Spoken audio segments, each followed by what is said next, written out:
What's happening, Michigan Ultimate Survivor League members? It's your Commissioner James L. Seagreaves coming to you here at a early Sunday morning game day edition of the Commissioner's Corner. I was supposed to go down to the other store, but I worked all weekend pretty hardcore because it's the iPhone launch, and yeah, never got a chance to make it down there, and I'm too lazy / tired to drive down there at 7 o'clock in the morning, so I'm doing it right from the comfort of my own home. Don't mind the big mess in the background. Don't mind my llama cup. It's week 3 coming up. This focus on this camera is all over the place when it's dark, so I'm going to be in and out. But soon we'll be on the half screen of the thing of the web browser as well. But yeah, week 3 coming up. This is the week 2 edition of the Commissioner's Corner, even though it is week 3. Talk about what's going on here. I haven't really prepared any notes, so we're just kind of wing it because I want to get this done before the baby wakes up. Check this out. Okay, here we are. I don't have my graphics still. I'm a busy man. I'm a busy man.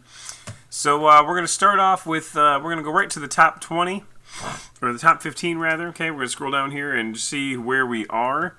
Cracking the top 15 for the first time this week, or this year, is DeWyans. That's the old Gary King. He's 1-1. He's the only 1-1 team who's in the top 15. Well done. That just means you scored a lot of points probably. 214 it looks like, which is really good. Then we get to the undefeated teams. There's still 14 undefeated teams. The Black Hole, Rob Bradley's team, 2-0 with 140 points. Craig Monahan's Riverside Raging Rancors is 2-0 with 153 points. Good for number 13. Is that your final answer? That's my wife. I can't stand Ziggy, but I wish you'd change your name. But still, number 13, 154. Play with Mike Ditka, Tony Cromwell up there, number 11 with 162. Squadrils, Neil Seagraves is 2-0 with 163. Then there's a 21-point jump to Super Original with 184. Granny's Baloney Curtains at 185. Tallywhackers is at 186. That is Josh Crampton's one of his teams. Melissa's Meatballs up there, formerly number 10, went up to number 6 this week with 191 points. Former number 1 team Brady O'Bush continued to win, but because they did not score nearly as many points this week, they dropped from number 1 to number 6.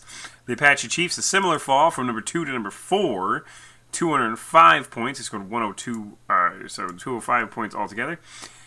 Steel City Sackers from number 5 up to number 3 with 209. Number 2 is the Collector Kings. They were number 8 last week. Now they're number 2 with 216. And the number 1 team in the nation this week, Tenacious D, undefeated 2-0 with a staggering 224 points. Congratulations to all of you who are undefeated, and as well to anyone who's in the top 15 is pretty good. So, DeWyans, you may have lost, but at least you're in the top 15. Now, let's look at the conference-by-conference breakdown. Again, the first 3 weeks are non-conference play. So you have one conference, 1 week, let's say the Lebowski Conference, they'll take on the Kirk Lazarus Conference, the teams will play each other. Next week, Lebowski will take on Ron Burgundy, for example. So in that setup, the Jeff Lebowski Conference here, they have 4 undefeated teams. They have the number 4, number 5, number 7, and number 13 teams in the nation. They have 0, 0, and 2 teams, though, which is pretty good. So that conference is definitely looking pretty good.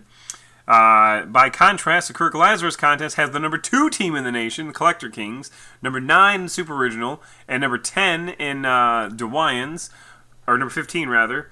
But they only have 2 undefeated teams, and they have 4 defeated teams, winless teams you want to call them. And then of course they have 4 teams in the middle.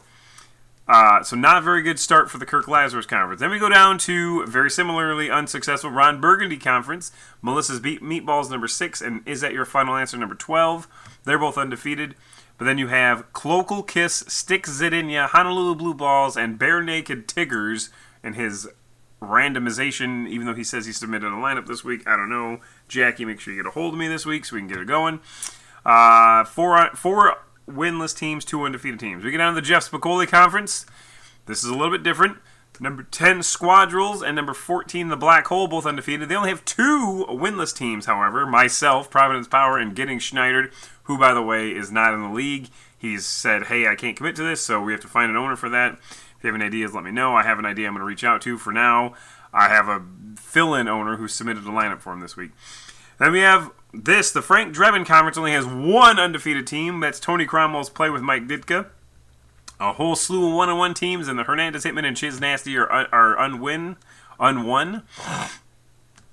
And then finally, the Brody Bruce Conference has the number 1, 3, and 8 teams in the conference, or in the country.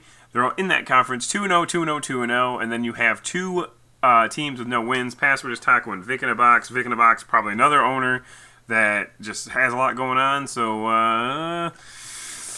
yeah, I don't know. You know, like, we had a very high sign-up rate this year. You know, we feel we owed it to some of the loyal teams who have been with us since year 1, who said, well, I can't get you right now. I'm really busy. I'll get it to you. And, I don't know. Like, I mean, Vic in the Box is just struggling. And getting Schneider has too much going on. So we'll see how that shakes out. But if you know someone who wants to take over a team, please let us know. And in the meantime, I have a guy who always does this, actually. Like every year, he's like, "Well, I'll throw in all the backup lineups if you need someone who if you can't find an owner." But yeah, so that sucks. But it is what it is. Getting Schneider, we'd love you. Hopefully, we'll see you back next year. But you're not gonna watch this because you're not in the league anymore. But we're still thinking of you, man. So all right. So then let's go to the reports, and we're gonna go to the how we do this. Remember, player. Starter points, player. Let's look at the year now. Let's see who's going where. We're going to go by player only. Let's see who's been the most started player so far. James Conner, still the number 1 player, I believe. Le'Veon Bell is not coming back anytime soon, so there's really no rush to start this guy. The Ravens have been started. Well, let's go position by position. Here we go. Let's go position by position. Let's go to quarterbacks. Most started quarterback in the league so far has been Drew Brees, followed by Ben Roethlisberger, followed by Phillip Rivers and Matthew Stafford. Ouch. Look at that. 6.93 points. I don't know if you can see my cursor. Yeah, you can. Not a great start for the Lions. Doesn't get any easier this week, I'm afraid, with the old Patriots coming to town. Lil Jon apparently doing the halftime show on Sunday Night Football. I mean, he won't be on TV, but that's weird. It's just that it's not Thanksgiving. And I certainly want to be seeing Lil Jon during Thanksgiving, that's for sure. Going down here, let's see if we can go to the top 150. How many people have been starting? Same number. Bortles and Dak Prescott and Patrick Mahomes. Oh, my God. I got a feeling Mahomes is going to be starting a lot more than one person this week or in the coming weeks. Let's look at the top running backs. Here we go. You've got James Conner, overwhelming favorite with 32 starts so far. You've got Alvin Kamara with 20. And then it drops down to 14 with Melvin Gordon and Adrian Peterson. And then it goes down from there. Let's look at the top started wide receivers so far. We have, this is way more spread out as it should be. Keenan Allen with 16. And then, who's this? Chris Hogan? Yeah, I started in the wrong week, of course. 16. And then Golden Tate with 14. Let's go down to the tight ends. Who we got here? Probably Gronkowski all over the place because he's going to get hurt. No, only 8 people started Gronkowski so far. Jordan Reed with 14. Rudolph and Ertz with 10 each. We're going on to kickers. God damn, kickers is a sore subject with me because Zerline didn't even play last week, and it kind of cost me my regular fantasy game. Oh, hey, by the way, no warning. I'm just not going to go out and play. Pretty cool. We got Will Lutz, Matt Prater, and Justin Tucker all up there with 14, 14, and 13. And let's look at the defenses. Most started defenses so far this year have been Baltimore and, well, Chargers technically number 1, Baltimore number 2, followed by Detroit Lions. Sorry, just threw up all over the place. We don't have the special effects budget for that. So there's that. Let's go to the schedule this week and see what's going on. Anything good going on? This is all live, real time here. So we'll look at the top 15 games going on here. We got Brady O'Bush, number 5, taking on the soon-to-be new owners of Getting Schneidered. I don't know if they play and get Brady O'Bush, but they know who you are, so they'll probably stack it against you, girl. Sorry. Now you see me, now you don't. Taking on Squadrels. They're good, 2 perennial playoff teams there. Then we go down to, let's see, what other matchups we got. We got number 4, Apache Chiefs taking on Rob Jazerski's Better Bring Your A game. We've got Craig Monahan taking on Tony Lay, number 13 versus whatever that name is. We've got number 7 versus number 14. There's a battle of 2 top 15 teams. Josh Crampton taking on Rob Bradley. We've got, what else we got here? Collector King's taking on Tom Farmer. That's a good game, even though Tom Farmer's not ranked. He's always a good owner. We've got Gary King taking on Will Green. That's a significant matchup because Will Green and Aaron King. That's how Aaron King got in the league, is through Will Green. We've got, who's that? Robert Ames taking on Tony Cromwell. We've got Michael Myers taking on Matt Farmer. Come on, Michael Myers. Let's do some killing here. I bet you've never heard that one before. We've got Super Original Paul Smith taking on Cheechki. We've got another matchup here, top 15. Is that your final answer? Which is Cassandra Rodriguez taking on Cody Provost, Granny Baloney Curtains. Steel City Sackers taking on Trump Up the Volume. Steve Garrity's a pretty good owner, so let's see if he can bring the heat there.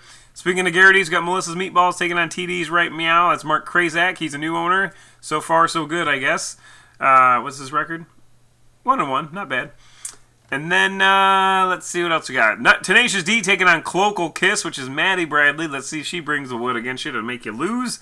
And then, that's about it for the good matchups here. I mean, Vic in the Box versus Kikumbas would be a great matchup if Griner can, pull together the lineup here that's, like his. We'll see. So, all in all, yeah, there's only 2 games that feature top 15 teams playing each other, but, there's a lot of good games that are, ranked, such as Squad Rules number 10 versus Frazier's team. That's a good game. Brady O'Bush taking on the interim coached Getting Schneidered. So, there's some good games this week. I know Garrity taking on Dustin Hanson, too. So, good games, even though they're not ranked opponents. It is what it is. So, we wish you all luck this week. If you need anything with, you can't get your lineup in or anything, call me, text me, send me a message on Facebook. Y'all have a wonderful day. We'll see you next week. See ya.